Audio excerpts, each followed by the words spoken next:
In this episode, we're going to talk about the building blocks of self-directed investing. And it all starts with what is known as a self-directed IRA or self-directed 401k or other self-directed retirement savings account.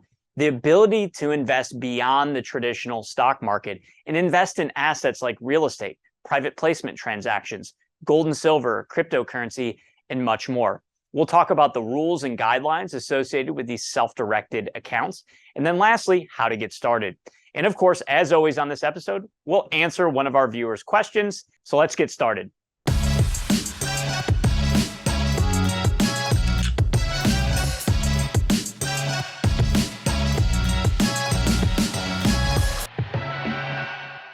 So let's start with what is a self-directed IRA. Most people, when they hear self-directed, what they think is an account, a retirement savings account, like an IRA, a 401k, a Roth IRA, a SEP IRA, or even you'll learn that beyond retirement savings accounts, there's a health savings account or a Coverdell education savings account. And when folks think of these accounts as self-directed, what they're thinking is the ability to invest beyond the traditional financial markets, beyond stocks, bonds, and mutual funds. See, with a self-directed IRA set up with the correct custodian that understands alternative asset custody and allows you and permits you to do these types of investments, you have the ability to really broaden your investment horizons. Most folks come to our classes, our training, and us as a custodian at Equity Trust because they want to invest beyond the traditional financial markets, beyond stocks, bonds, and mutual funds. And with the right self-directed IRA or self-directed Roth IRA or 401k or other investment savings account, you can invest in assets like real estate, like rental properties, for example, cash flowing rental properties, investments in real estate partnerships, private real estate investment trusts, investments in land, private money lending, trust deeds and mortgage notes, real estate partnerships, apartment building syndications, self-storage syndications, investments in hard assets like gold and silver, or even digital assets like cryptocurrency. The key is you have the ability to take control and invest in the assets that you deem as a best fit for your portfolio, not what a third-party financial advisor or wealth management consultant is telling you you should invest in. Now, for some people, they may want to go down the path of working with a financial professional like a financial advisor to determine what investments are a best fit for their portfolio. And if you're in that situation, certainly understand that. If you're someone that says, I want to take more control, I want to invest in real estate, I want to invest in private equity transactions, hedge funds, venture capital opportunities, land development, self-storage, then that's where you're going to need to look at a self-directed IRA. And only certain custodians, only certain financial institutions will allow you to hold alternative assets. So don't be surprised if you go to your traditional financial advisor or financial company that's holding your IRA or 401k and they tell you, nope, sorry, we can't allow you to invest in real estate. Or they may even mislead you and tell you that you can't do that because it's not permitted by the law. That leads us to the rules and guidelines, the second item here. There are assets that are considered prohibited and individuals that you can't transact with that would trigger a prohibited transaction. But what's interesting is when the law was created, and this goes back to 1974, the Employee Retirement Income Securities Act of 1974. When the tax code was created, when the law was created exclusively, not inclusively. So what am I talking about here? I'm talking about the government tells us what we can't invest in, not what we can invest in. So what can't we invest in? Well, what you're going to find is there are many types of alternative transactions that you can do with a self-directed IRA, and it's about this big. And then the transactions that you can't do are about this big. So there's a lot more that you can do than you can't do. Unfortunately, I find all too often investors will get caught up in what they can't do, not all of the great opportunities that exist. So let's talk about this. There are certain assets, certain investments that are deemed impermissible. For example, your IRA cannot invest in collectibles. So one of the most common questions I get is, John, can I invest in artwork with my self-directed IRA, Roth IRA, or the retirement plan? The answer is no. What about rare coins, coins with certain numismatic values? Those also would be deemed impermissible. Now, on the topic of precious metals, you'll learn that there are, we'll call them IRA or retirement account eligible coins. And so we have many equity trust investors that are working with metals, precious metals dealers who are helping them understand what are IRA eligible coins and metals, and they're using their self-directed IRAs to purchase those physical metals. In fact, we have other training videos and content all on precious metals investing with the self-directed IRA if you're interested in learning more about that. So collectibles, assets with some sort of, if you will, numismatic value. Also important to understand life insurance. That would also be considered impermissible. Alcoholic beverages. And then lastly, important to understand that there are certain transactions that are deemed prohibited transactions. So under Internal Revenue Code 4975, you can learn about who are disqualified persons to your IRA and what are transactions that would create a prohibited transaction. See, if you create a prohibited transaction, your IRA would cease to exist. It would be distributed January 1 in the year in which the transaction occurred. As I said before, the good news is there are very few transactions that are considered prohibited in comparison to all the transactions that are possible. So who are disqualified persons to your IRA? Disqualified persons would include yourself to your IRA, your spouse, your children and grandchildren. Under 4975 of the tax code, these are referred to as lineal descendants. And then there are lineal ascendants, parents and grandparents. So the best way to remember it is anyone up and down the family tree is considered a disqualified person to your IRA, and then your spouse and yourself, of course. Lastly, any entity, LLC, corporation, trust, or other entity that's owned 50% or greater by disqualified persons is also considered a disqualified person.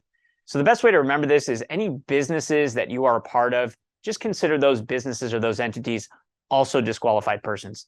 You can't transact with these disqualified persons. That is, your IRA cannot transact with these disqualified persons. You can't buy from, sell from, lease, exchange, assign, lend money, provide goods, services, or facilities, or create any type of personal benefit. This is directly from 4975 of the tax code. So let me help you understand this a little bit more. Common questions I get. John, can I use my IRA and buy a property that I personally own? Can I take a property that I personally own, for example, like a rental property, and put it in my IRA? The answer is no, you can't. John, can I use my IRA money and invest in a business that I'm personally involved in, that I'm owning and operating? The answer is no. For real estate investors, the most common question I get is, John, I have a real estate business, I'm flipping houses. Can my IRA simply loan money to the business? And the answer is no, that'd be a prohibited transaction. But what you can consider is totally separate from that business, using your IRA and buying real estate, selling, making a profit. And of course, that profit flows in tax deferred in the case of a traditional IRA, or tax free, even better, in the case of a Roth IRA. I like to refer to that as compounding interest in the absence of taxation. And then personal benefit. Most common question I'm getting right now is, John, can I buy a vacation rental with my self-directed IRA or self-directed 401k or Roth IRA, and then stay in that vacation rental for 1 or 2 weeks? And a lot of people know of this two-week rule that doesn't apply to IRAs, and they think that they can use their vacation rental that's owned in their IRA for 2 weeks and it still be considered permissible. That's so far from the truth. Your IRA needs to make investments for investment purposes only, and you should not personally benefit from the transaction. And when I say personally benefit, you're benefiting the IRA, which, yes, at a future date will benefit you, but it's not benefiting you in the here and now. So remember the assets that are considered impermissible, and remember who are disqualified persons and prohibited transactions. Again, the tax code, going back to 1974 in the ERISA Act, the tax code is exclusive rather than being inclusive. In fact, you can go to the IRS website, irs.gov, and you'll see, if you search real estate IRA FAQ, eventually you'll get there, you'll see where it says that real estate, and I'm paraphrasing here, but it says that real estate is permissible. But due to the administrative burden, financial institutions are not required to allow you to hold these investments. So it's not a matter of legality, but rather a matter of choice. Don't be surprised if your current financial company is not allowing you to hold real estate in your IRA. that's where you need to work with a custodian that specializes in these alternative assets. And that's exactly what we do here at Equity Trust, and what we want to help you with. All right, last but not least, how do we get started? And then we're going to answer one of our viewers' questions. Getting started is a very simple process. You simply open and fund your self-directed IRA. You direct your investment using the Equity Trust tools and platform known as MyEquity. And then you manage and harvest your investment. And if you're following all the rules and the guidelines, you get to harvest your profit tax deferred, or in the case of a Roth IRA, you can harvest that profit 100% tax free and even leave it to your children or grandchildren potentially, and they inherit a tax-free Roth IRA. So what you'll learn is IRAs could also potentially be great estate planning and legacy planning tools. So the process of opening and funding an account, very straightforward. If you have 401ks, 403bs, other employer plans, and you've left that employer, you roll your money over into a self-directed IRA. If you have an IRA elsewhere, you transfer a portion or all of it into the self-directed IRA, or maybe you just simply want to make a contribution. We have other training videos as well, all on contribution limits and what that can look like for you as an investor. All right, let's go ahead and jump into our question. Our viewer question is from Joseph M. in this episode, and he wrote, I have an Equity Trust account, and my question is does the cash sitting in the account earn interest? Great question, Joseph. The answer is yes, it does earn interest. Keep in mind that this is a cash account. This is designed for your self-directed IRA so that you're moving money in and out of the account for your investments. For example, if you buy a rental property, cash leaves the account. In return for that cash is a deed to the property. You pay for expenses, rental income comes back into the IRA.